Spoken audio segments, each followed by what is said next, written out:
Liver cancer এবং diabetes কি সম্পর্ক থাকতে পারে? সাধারণত অনেকেই জানেন না বিষয়টি। আমরা বিভিন্ন জার্নাল, বিভিন্ন বই পুস্তক পড়ে দেখেছি যে লিভারের ক্যান্সার শুরু হয়েছে, একই সময় তার ডায়াবেটিস ধরা পড়েছে। কিন্তু লিভারের যে ক্যান্সারটি শুরুতেই আসে সে সম্পর্কে তিনি অতখানি অবগত নন যতখানি তিনি ডায়াবেটিস নিয়ে পেরেশান। ডায়াবেটিসের ব্লাড সুগার লেভেল হাই, ডায়াবেটিসের ওষুধ শুরু করেছেন, তার নিজস্ব ফিজিশিয়ান তাকে ডায়াবেটিসের ওষুধ দিচ্ছে এবং সুগার কন্ট্রোল করার আপ্রাণ চেষ্টা চলছে, কিন্তু কোনো অবস্থাতেই সুগার নিয়ন্ত্রণ হচ্ছে না। বিভিন্ন ধরনের ওষুধ, ওরাল হাইপোগ্লাইসেমিক এজেন্ট, সব ধরনের ট্রায়াল দেওয়া হয়েছে, কম্বিনেশন ড্রাগ দেওয়া হয়েছে, কিন্তু সুগার কন্ট্রোল হয় না। ইনসুলিনও দেওয়া হয়েছে, সুগারের মাত্রা কন্ট্রোল করা যাচ্ছে না। ঠিক এই মুহূর্তে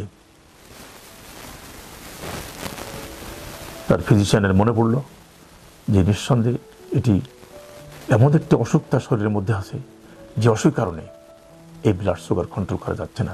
তিনি তাকে সিম্পলি অ্যাডভাইস করলেন আল্ট্রাসোনোগ্রাফি করার জন্য। আর ব্লাডের cancer marker alpha fetoprotein level মাপার জন্য তিনি অ্যাডভাইস করলেন। এখানে দেখা গেল আল্ট্রাসোনোগ্রাফিতে বলছে লিভারের ডান অংশে মোটামুটিভাবে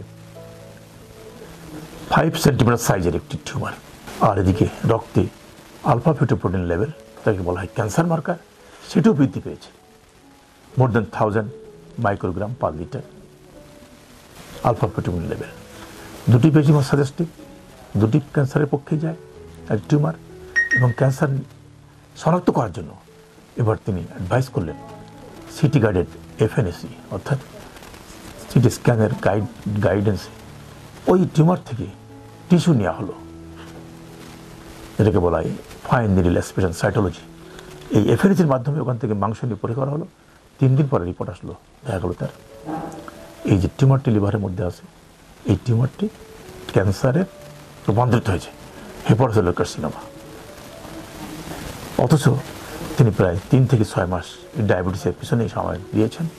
একটু আল্ট্রাসোনোগ্রাফি করলে হয়তো এত বড় টিউমারটি তখনও এত আকৃতি, এত বড় আকারের নিত না, আরও কম আকারের মধ্যে থাকতো, এবং যেটি হয়তো তার সেই সময়ে এই ছোটো টিউমারের জন্য 5 সেন্টিমিটার নিচে থাকতো, ছোটো টিউমার ছিল, ইজিলি সার্জিক্যাল ডিসেক্টেবল স্টেজ ছিল, যে অবস্থায় সার্জারি করলে তার হয়তো এই টিউমারটি সম্পূর্ণ নির্মূল হয়ে যেত।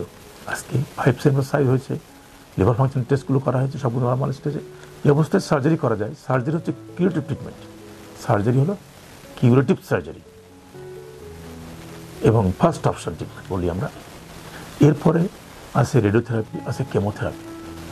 এবং সার্জারি করে যদি টিউমারটাকে নির্মূল করা যায়, যদি সার্জিক্যাল টিস্যু, লিভার টিস্যুকে সার্জারি করে মোটামুটি বেশ একটা মেজর অংশ লিভার টিস্যু ফেলতে হয়, যে টিস্যুটুকু থাকবে রেমন্যান্ট টিস্যু, সেই টিস্যুটা যদি আমাদের liver function, normal function maintain করে, তাহলে এই টিউমারটিকে সার্জারি করে নির্মূল করাটাই ভালো। আবার অনেক সময় কেমোথেরাপিও ভালো কাজ করে। কেমোথেরাপি দিয়েও আমরা ট্রায়াল দিই মাঝে মাঝে।